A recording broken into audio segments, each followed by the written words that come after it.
Okay, so in this video I decided to go play the Ottomans because I think, in my opinion, they're the best country to play for getting the most amount of land before 1500. So, why do I say this? Well, firstly, the Ottomans are in a pretty good position. You go into either the Balkans or into Asia. Now, with Asia, there was some missed opportunities that I didn't manage to get, but I think I did pretty good for the time frame I had, which is only 50 years.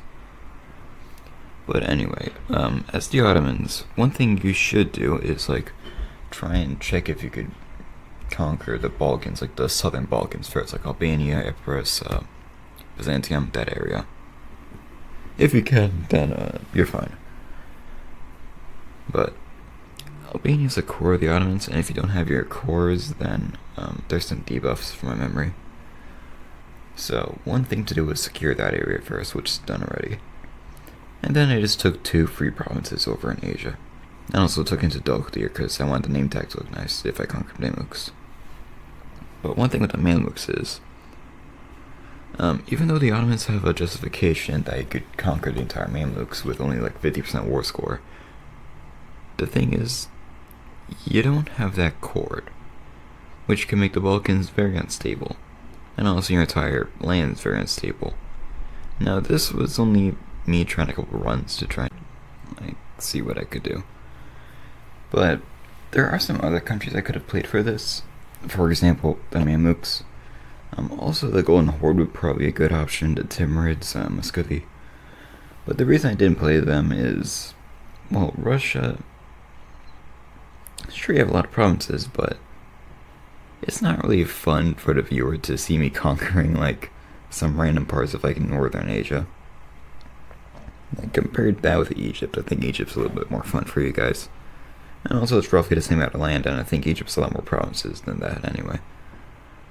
So, if you have roughly the same amount of land, more enjoyability, more potential enjoyability, in my opinion, and also it's Egypt, so I think it was a pretty good option to go for the Mamluks first, even though it's a long war.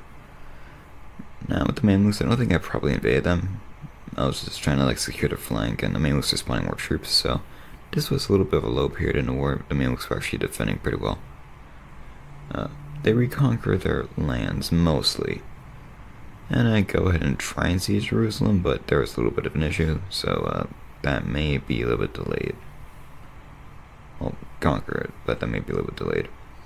Cairo now has no fort, so it should be easier to try and just get the Mamluks to surrender.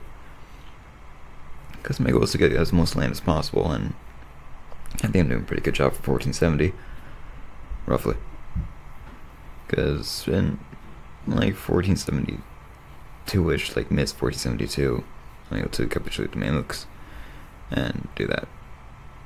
Now, one thing to note is, for big cities like Cairo, Alexandria, if you get to core them, your unrest goes down a lot more than just coring some desert provinces.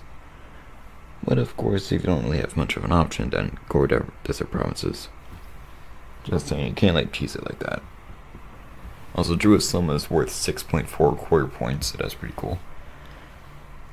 Anyway, the rebels in Constantinople and those areas in Syria earlier proceed to get basically crushed. And also Bulgaria and into Albania. Now, I go into Serbia here, which I probably shouldn't have. This was a little bit of a mistake. I probably should have went to Iraq first, then Serbia, because after Serbia, I had some rebel problems, and even though I do conquer Serbia, it takes me a lot of time to squash the rebels, because with all of Egypt like that, it's just a mess. I have a lot of rebels later, which is pretty expected for this kind of pace for expanding.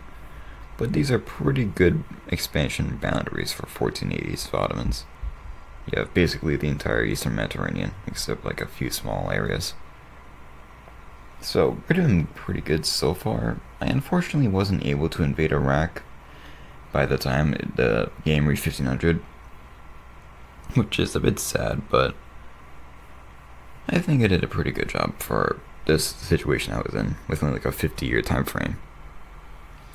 Anyway, Aquilumlu proceeds to get annexed, and so does Caraman after a little brief war. I also plan to invade Ramazan here, by the way. Anyway, Caraman falls, and Ramazan gets a war declared on it, and I proceed to just finance in Kavia. Honestly, there's a lot of Middle Eastern one province miners that are probably pretty fun to play, like Ramazan, Kavia, Trebizond, Ardabil, Karabakh, Oman. There's a lot of fun ones, also Theodora. But for this one, I decided to just see how good I can do. Now, if I had another run, would I try and go into Iraq instead of Serbia? Yeah, probably. I probably would get a lot bigger than I got in this run. But these rebels do get squashed. I'm not sure if I have it by the end of the video, but they do get squashed, at least in the Balkans, I think. But there are still some in the Middle East that I didn't squash before the end of the video, I think. But off camera, I just sell them. It was fine. Now, unfortunately, the run does end in 1500. I can't carry it to 1510 and go ahead and conquer Iraq or something, because that'd be out of time for a video. But this is roughly it. See you guys.